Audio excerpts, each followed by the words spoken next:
हमारी आज की साइंस और एस्ट्रोनॉमी का ये एक काफी बड़ा सवाल है कि क्या हम अंतरिक्ष में अकेले हैं। जेम्स वेब स्पेस टेलीस्कोप के इसके ऑर्बिटिंग लोकेशन पर पहुंचने के साथ ही हम इस सवाल के आंसर के बेहद करीब जा रहे हैं।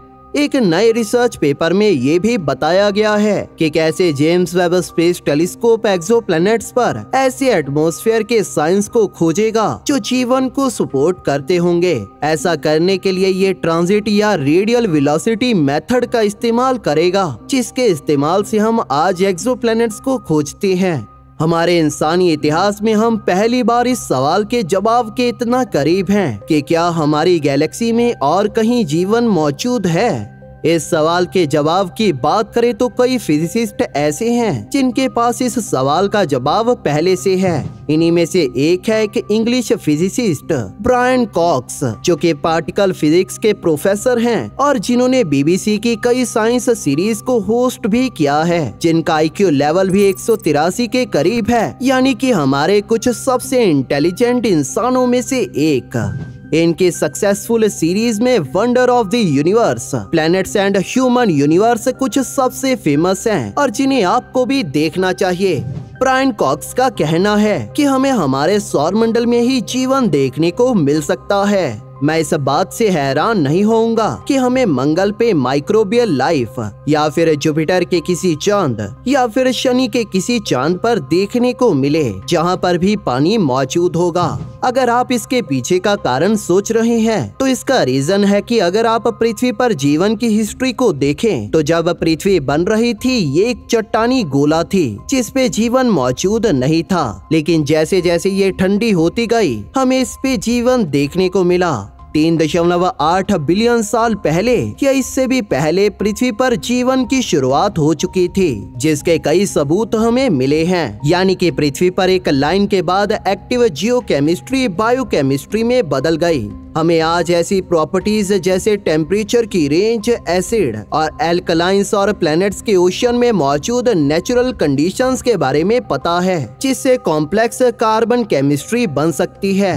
हम इस बारे में भी जानते हैं कि एक समय पर मार्स पर भी पृथ्वी के जैसे ही जीवन को ओरिजिनेट करने वाली कंडीशंस रही थी और जो आज जुपिटर के चांद यूरोपा पर भी मौजूद हैं। इसमें कुछ भी स्पेशल नहीं है, लाइफ बस केमिस्ट्री है और ये आइडिया कि जियोकेमिस्ट्री बायोकेमिस्ट्री में बदल गई अनरियलिस्टिक नहीं है, क्योंकि ऐसा हमारी पृथ्वी पर हुआ है। उनका कहना है कि मेरे लिए हैरानगी वाली बात तब होगी अगर पृथ्वी जैसी सेम कंडीशंस के बाद भी जीवन की शुरुआत ना हो।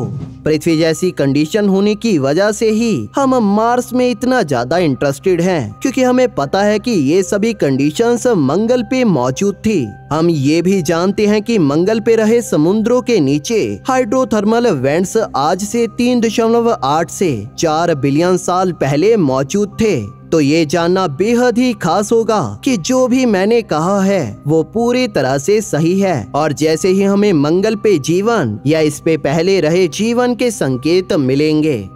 अगर हम हमारी गैलेक्सी की बात करें तो इसमें 300 मिलियन के करीब ऐसे ग्रह हो सकते हैं जो जीवन को सपोर्ट करते होंगे। इन ग्रहों के इतने बड़े नंबर को देखते हुए ये कहना कि हम पूरी गैलेक्सी में यूनिक हैं, ये बिल्कुल भी सही नहीं होगा। हालांकि अगर जीवन हमारी गैलेक्सी में कहीं होगा भी तो उसमें से ज्यादातर सिंपल लिविंग ऑर्गेनिजम्स जैसे माइक्रोब्स होंगे। इनके अलावा हमारे जैसे इंटेलिजेंट मल्टीसेल्युलर ऑर्गेनिजम्स की बात करें तो ये हमारी पृथ्वी पे मिली सभी लाइफ फॉर्म्स में से सबसे रेयर हैं। अगर पृथ्वी के जीवन की एवोल्यूशन हमें हमारी गैलेक्सी में मौजूद जीवन के बारे में कुछ बता सकती है, वो यही है कि वहाँ पर इंटेलिजेंट सिविलाइजेशंस काफी रेयर होंगी।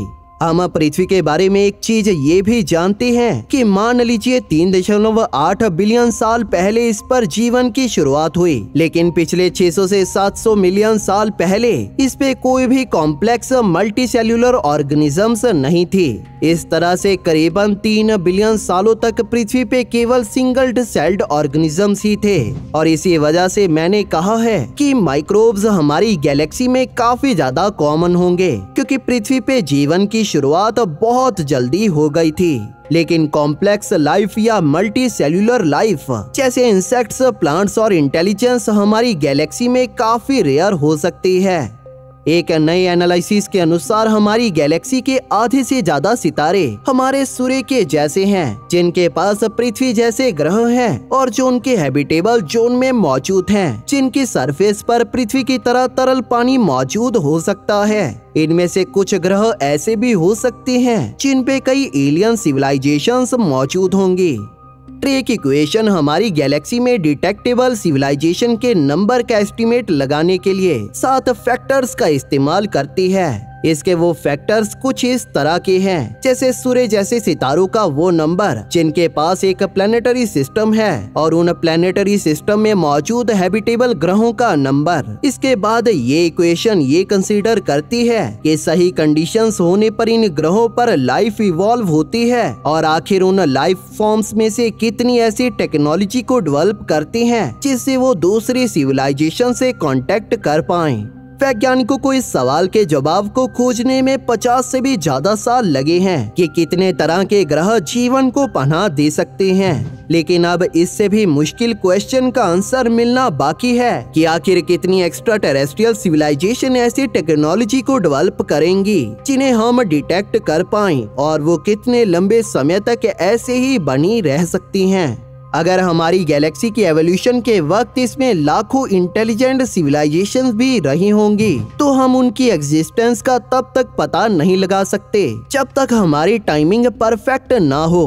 अगर सिविलाइजेशंस हैं, तो हमारी गैलेक्सी में कई ऐसी सिविलाइजेशंस भी होंगी जो हमसे काफी ज्यादा एडवांस होंगी, क्योंकि हमारी पृथ्वी पर एक लंबे समय से जीवन मौजूद है। मान लीजिए कि आज से 2.4 मिलियन साल पहले हमारी सिविलाइजेशन की शुरुआत हुई थी और हमारी गैलेक्सी 13 बिलियन साल पुरानी है। ये मानिए कि आज से 100, 200, 300 मिलियन या शायद 1 बिलियन साल पहले जिस सिविलाइजेशन ने जन्म लिया होगा, अगर वो आज भी मौजूद होगी तो वो कैसी होगी। पिछले 500 सालों से ही हमारी साइंटिफिक एवोल्यूशन की शुरुआत हुई है और इसी समय में हमने क्या कुछ कर लिया है। हम वॉयेजर से सौर मंडल के बाहर जा चुके हैं, चांद पर हम अपना कदम रख चुके हैं और मंगल पर रखने की तैयारी में हैं। आने वाले 500 सालों में हो सकता है कि हम पूरे सौर मंडल को ही कोलोनाइज कर लें। इतना सब कुछ महज 1000 सालों में। अब सोचिए कि 10 लाख सालों में क्या कुछ करने के काबिल होगी एक सिविलाइजेशन। एक ऐसा भी पैराडॉक्स है जो हमें बताता है कि हमारी गैलेक्सी में कोई सिविलाइजेशन नहीं है। इसे हम फर्मी पैराडॉक्स के नाम से जानते हैं, क्योंकि अगर आप एक ऐसी सिविलाइजेशन के बारे में सोचती हैं जो कि हमसे कई मिलियन साल आगे हो, तो हमें उनकी मौजूदगी का कोई ना कोई संकेत देखने को जरूर मिलेगा।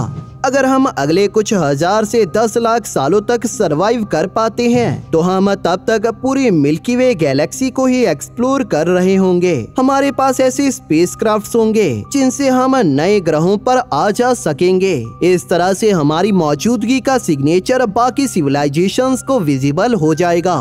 ऑथर सी क्लार्क ने एक बार कहा था कि इससे जुड़ी 2 पॉसिबिलिटीज हो सकती हैं। पहली कि हम अंतरिक्ष में अकेले हैं या हम अकेले नहीं हैं। इमेजिन कीजिए एक इंटेलिजेंट सिविलाइजेशन जो पूरी गैलेक्सी में फैली हो और वो ये सवाल पूछे कि क्या हम अकेले हैं।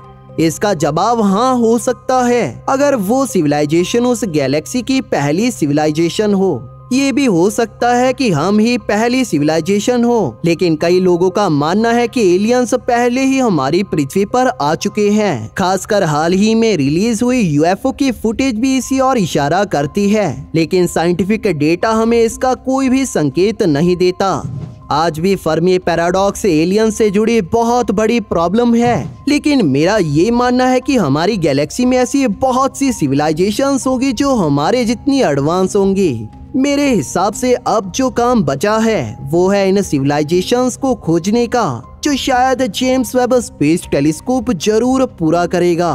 ब्रायन कॉक्स के इस नजरिए के बारे में आपका क्या कहना है, हमें नीचे कमेंट सेक्शन में जरूर बताइए। अगर आपको ये वीडियो पसंद आई तो इसे लाइक और शेयर जरूर करें और इसी तरह की और वीडियोस देखने के लिए हमारे चैनल को सब्सक्राइब जरूर कर लें। बेल नोटिफिकेशन ऑन करना ना भूलें ताकि नई वीडियोस की नोटिफिकेशन आपको अपलोड होते ही मिल जाए। थैंक यू फॉर वॉचिंग दोस्तों। इस वीडियो को अंत तक देखने के लिए आप सभी का धन्यवाद।